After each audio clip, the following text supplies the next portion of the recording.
इस वतन से मोहब्बत की है। यौम आज़ादी की रस्मों को निभाई है हमने यहाँ।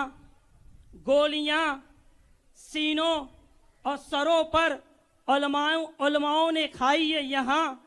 जय हिंद का नारा हमने दिया यहाँ। इस अंधेरे में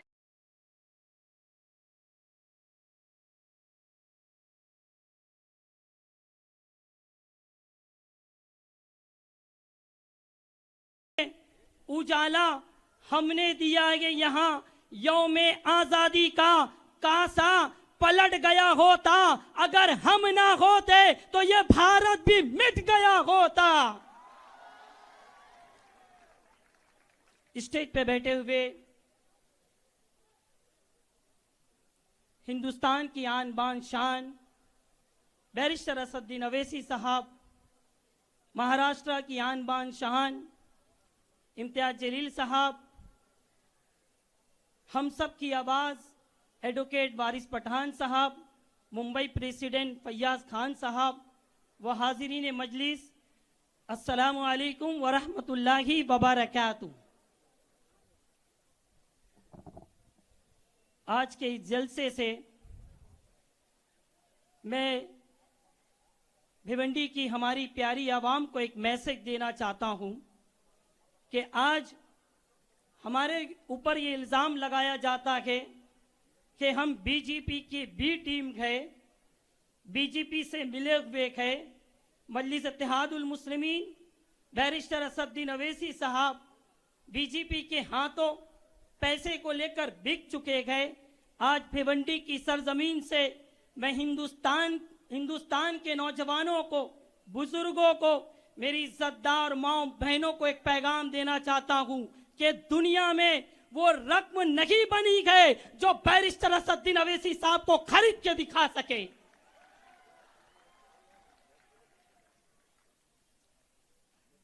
भिवंडी शहर के अंदर आज एजुकेशन को लेकर करप्शन को रखा के भिवंडी का नौजवान अफसोस खामोश बैठा हुआ के।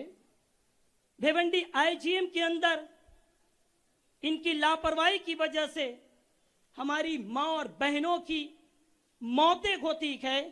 अफसोस भिवंडी का नौजवान खामोश बैठा हुआ के।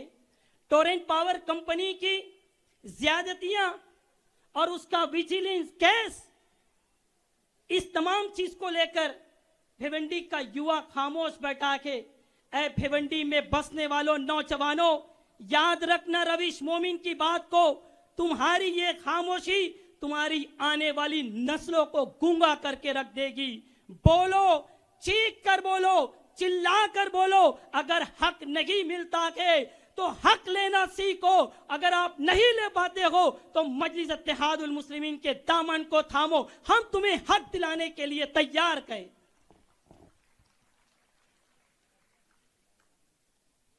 तीसरी अहम बात मैं भिवंडी के नौजवानों को देना चाह रहा हूं, भिवंडी की तमाम एनजीओ को देना चाह रहा हूं, तमाम सोशल वर्कर को देना चाह रहा हूं कि अल्लाह ने, भगवान ने 24 घंटे तुम्हें दिए गए।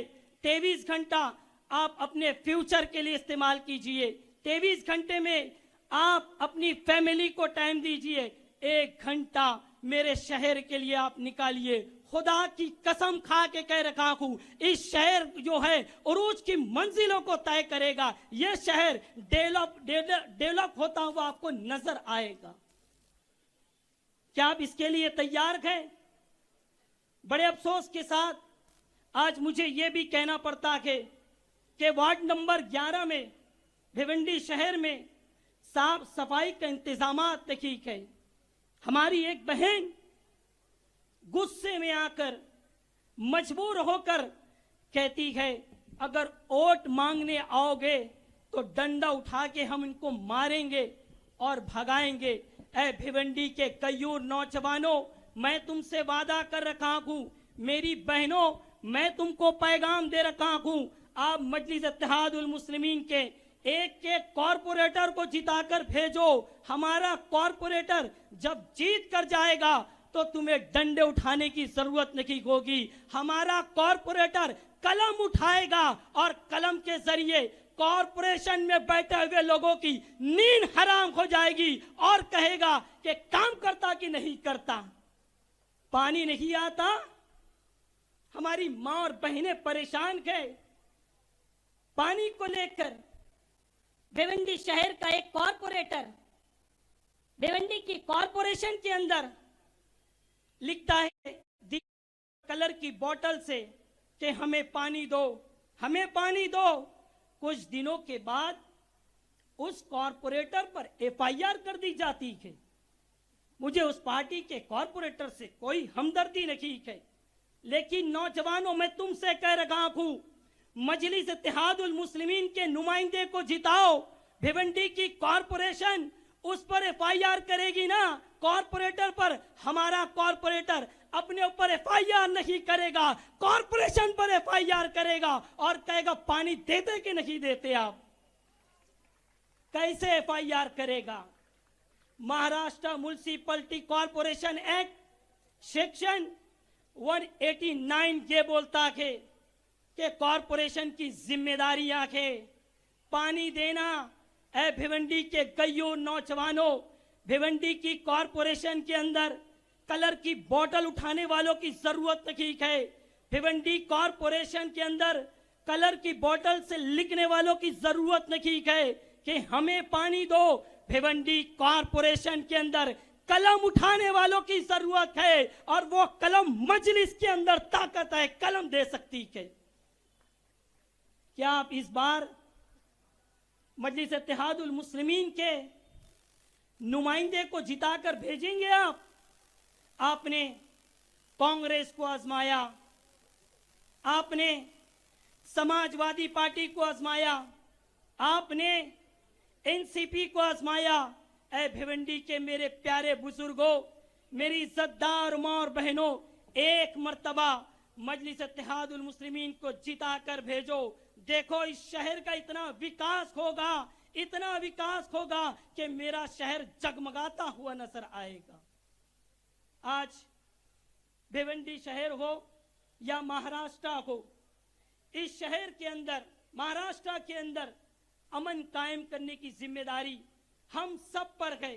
अगर इस शहर महाराष्ट्र के अंदर अगर कोई अमन को खराब करेगा तो मजलिस इत्तेहादुल मुस्लिमीन अमन खराब करने वालों को करारा जवाब देती है। और अफसोस के साथ मुझे आज ये भी कहना पड़ता है कि हमारे हबीब मिल्लत जब औरंगाबाद की सरजमीन पर गए थे तो वहां पर जाने के बाद एक मुंबई में रहने वाला लीडर कहता है कि अकबरुद्दीन अवैसी साहब को शर्म नहीं आती, वो औरंगजेब की कब्र पे माथा टेकता है। भिवंडी की सरजमीन से रवीश मोमिन तुमको पैगाम दे रखा है कि अकबरुद्दीन अवैसी साहब का सर किसी इंसान की बारगाह में नहीं झुकता है, वो खुदा की बारगाह में झुकता है। मजलिस इत्तेहादुल मुस्लिमीन की हमेशा से ये आदत रही है कि हम अपना कर्जा बाकी नहीं रखते।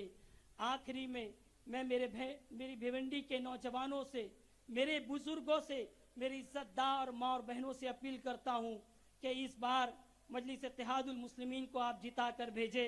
जय हिंद, जय महाराष्ट्र साथियों।